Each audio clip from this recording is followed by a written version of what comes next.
let's continue our reading and let's begin with 18C. No? Here we can read they from B. They say there's a man called Socrates, a wise man, a thinker about things in the heavens, an investigator of the things below the earth, and someone who makes the weaker argument the stronger. Remember, the apology is a hearing, it's a trial. So suppose you were on trial for theft. Would you begin your defense by arguing that you were not a terrorist, a drug dealer, or whatever? Why then, it's very interesting that why then the Socrates who is on trial for two things, not believing in the gods of Athens and corrupting the young, begin by defending himself against four other charges that no one brought about him. No? And what are the four charges? We will see them in a bit, but we have seen already that Socrates is a wise man, that he's a thinker of things in the heavens, an investigator of all the things below the earth, and someone who makes the weaker argument stronger. Those are technically the four arguments against Socrates. For one, because he's a thinker and he knows that these other charges, or what he calls old charges, are really the ones that move his accusers' minds and hearts, though not their lips. They are the unconscious, unexamined prejudices against him. And he wants to examine them for, as he famously would say in 38a, which I said is one of the most famous quotes of the Apology, the unexamined life is not a human life. No? Ang buhay na hindi sinusuri ay hindi buhay tao. O hindi buhay na angkop sa tao. So, prejudices always come from familiar stereotypes. And the four old charges against Socrates are descriptions of the philosophy of other more familiar philosophers. The pre-Socratics, as we call them, and has been calling them. Two of them describe the cosmological and the physical philosophers, primitive scientists, though that is somewhat oversimplified. The other two describes the sophists, the new breed of thinkers that arose within Socrates' lifetime in Athens. So there are many parallels between these two groups of philosophers in ancient Athens and the two groups of philosophers today that actually call themselves modernists or even postmodernists. The modernists, like the ancient pre-Socratic cosmological philosophers, are interested in physical science. They tend toward materialism and believe in objective truth and the power of reason to find it. The postmodernists, especially the deconstructionists, like the ancient sophists, are interested in human, ethical, and above all, political questions. And they are skeptics and subjectivists who call reason a disguise for power.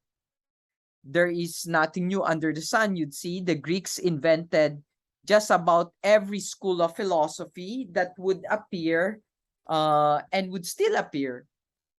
The four old charges that constitutes Athens' misunderstanding of Socrates and of philosophy are: one, that he is wise, that he's a highbrow, that he's an egghead, smart aleck, know it all. No, today we call them experts, of course. That's why they said he's a wise man. Secondly, he's a thinker about things in the heaven. That makes him an astrologer, of course. With his eyes on the stars and his head in the clouds. And many of the ancients thought the stars controlled everything on earth. Remember, some still believe that until now. Third, that he's an investigator of all things below the earth, no? That he's an alchemist, or at least a physicist, like most of the pre-Socratic philosophers who try to unravel the secrets of the physical world, especially by finding what everything was made of, no? The one in the many, the Urstov, the Stoicheion, the Arche, the prime matter, no? You'd see that very clearly. And why everything basically moved. And he makes the weaker arguments the stronger. That is, that he's a lawyer, a sophist. It is only half a joke, of course. The sophists taught the art of successful persuasion for a high fee, so that you could win cases in court no matter how weak or unjust your case might be. The sophists were hated even more in Athens than lawyers are right now. We can make the weakest argument the strongest was probably the advertisement of the sophists. The real Socrates, however, does not fit any of these descriptions, for he does not fit into either of the two categories of philosophers. He was not interested in physical science like the cosmological philosophers and today's modernists, and he was not a skeptic, a subjectivist, a relativist, or a cynic who reduced truth to political power like the sophists or modern-day post-modernists. He was not an expert, a wise man, an astrologer, an alchemist, or a lawyer.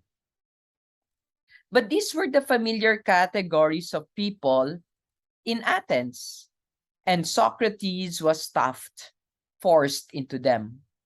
Those stereotypes, like most stereotypes, are not even exaggerations or oversimplifications. They are simply wrong. Socrates is a philosopher, one who, without arrogance, is confident about the use of human reason to find objective truth, like the cosmological philosophers, but unlike the sophists. But who, like the sophists also, is interested only in the humanities, not the physical sciences, and most especially is interested with ethics. Socrates is so new that he is bound to be misunderstood. No other philosopher has owed so little to his predecessors. The gap between Socrates and all his predecessors is far greater than the gap between any two of his successors. He seems to have entered mankind's great conversation from the outside, and from another planet, even while being quintessentially Greek, as Jesus was quintessentially Jewish. So if any philosopher is bound to be misunderstood, it is Socrates. And Socrates is the quintessential philosopher. Socrates is pure philosophy personified. Thus, it is philosophy itself that is bound to be misunderstood. By the way, after Socrates' death, nearly every school of ancient philosophy claimed to be the true successors and disciples of Socrates. Somewhat every Christian church and sect claims to represent the true disciples of Christ. But of course, that's quite interesting. So Socrates, just a minute.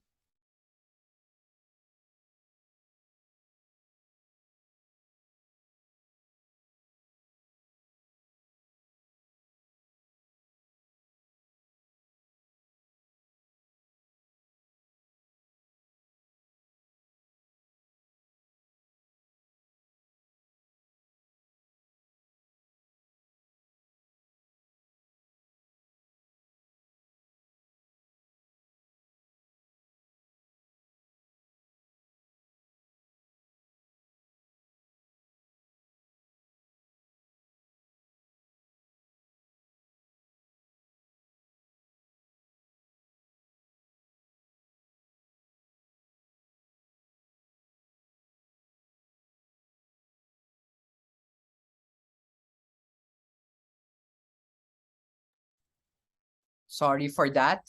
Uh, so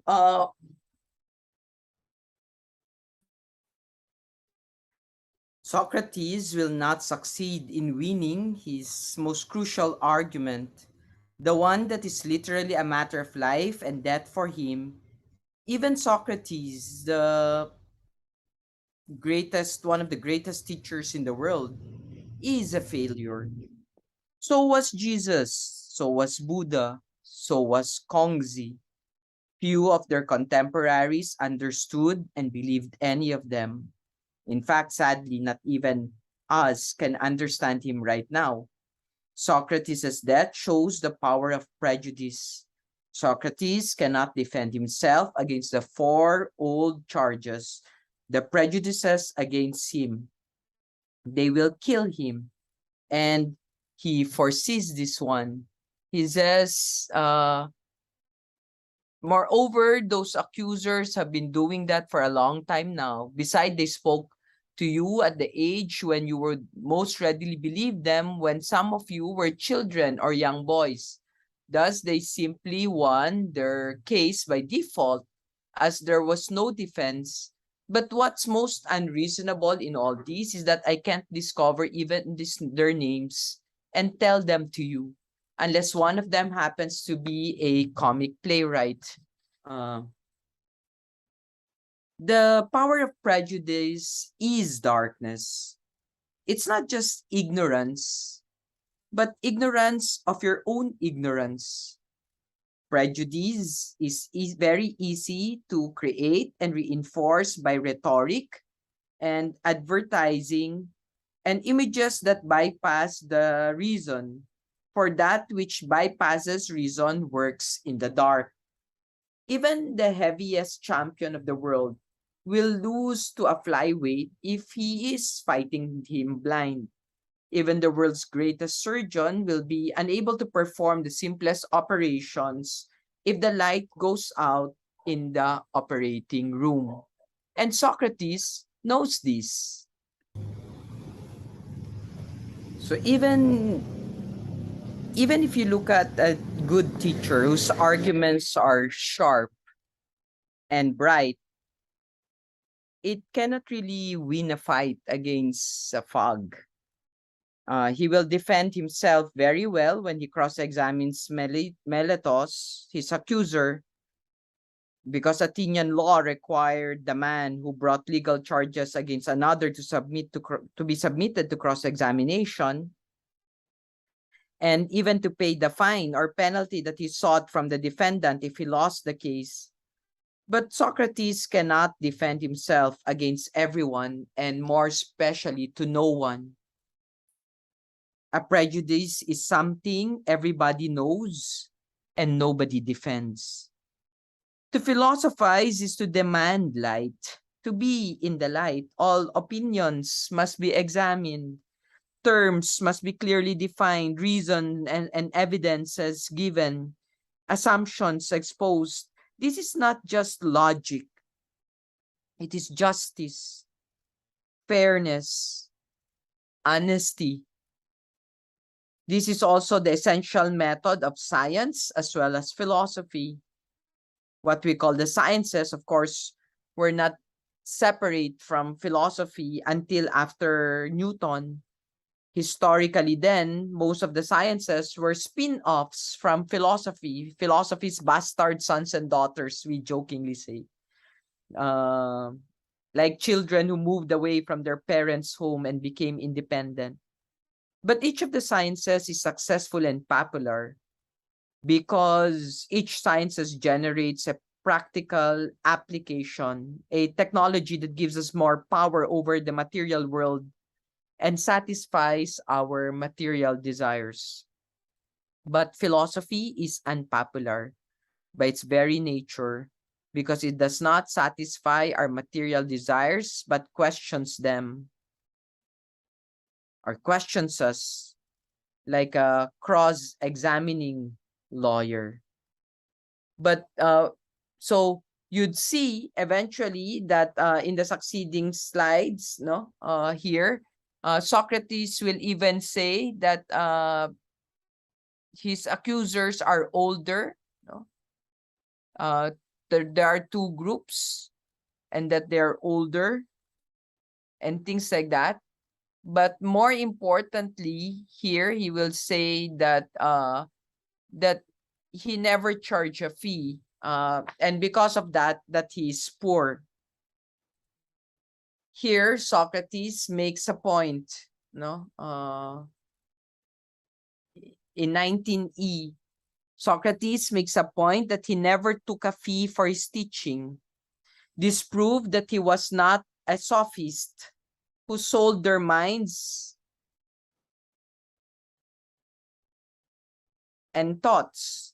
There is another reason Socrates never made any money out of philosophy. Why? Because he thinks he has nothing to sell.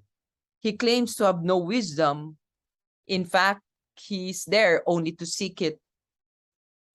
The sophists approach wealthy Athenians with this reasonable solicitation.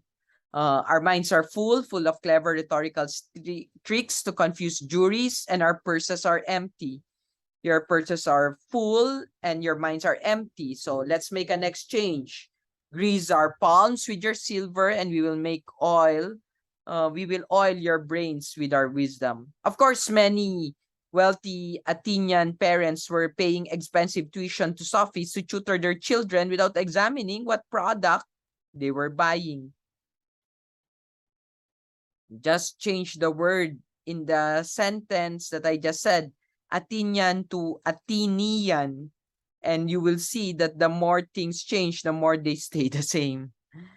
Socrates offered the opposite service from the sophists, to be the garbage man of his students' minds, to take out ideas rather than to put them in. What ideas?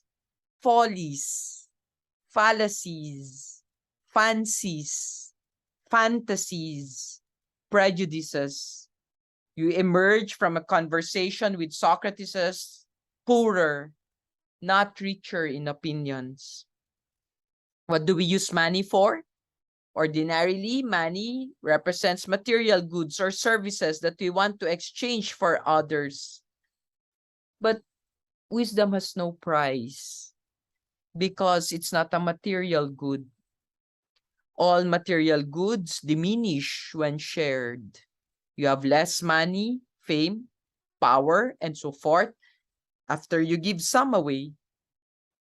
But wisdom, like love, multiplies when shared because wisdom is not a material good. Yet very many people pursue wealth as their most important end. If someone is suddenly happy, the most common comment from friends is, "What happened to you? Did you win the lottery?" Money is only a means of exchange. Therefore, it cannot be the end, the goal, the purpose, the meaning, or the final good of human life. If you should ever decide to study philosophy, someone is sure to ask you, what can you do with it? Well, the perfect answer to that is that nothing. um, you you cannot do anything with philosophy, but it can do something with you, and that's important too. I want to look at I want to go back a bit to 19C. Some accusations against him. Socrates makes a point that he never took a fee for his teaching, as we said a while ago. But now we should understand that philosophy is not anti-science. It's just not science. The kind of philosophy Socrates founded is a science in the broad ancient sense of the word, an organized body of knowledge that explains things through their causes. But it is not a science in the modern sense of the word. It's not limited to the scientific method and to the empirically verifiable. That is that which is provable by sense observation and experiment. And to quantifiable, mathematical, measurable, which is often the criteria of the hard sciences. So most of the thinking of most of the pre-Socratic philosophers, Thales, Anaximander, Anaximenes, Heraclitus, Parmenides, Pythagoras, Empedocles, Anaxagoras, Democritus, was about the physical world, right? What is the one behind the many? What is everything made of and stuff? Socrates, like the sophists, simply was not interested in the question of physical science, but only in moral questions.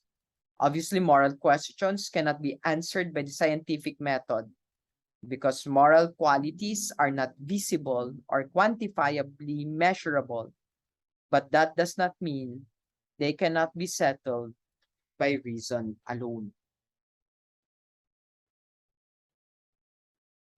I'll pause it here, and if you understood it, please click next. If not, please listen to it again. Thank you.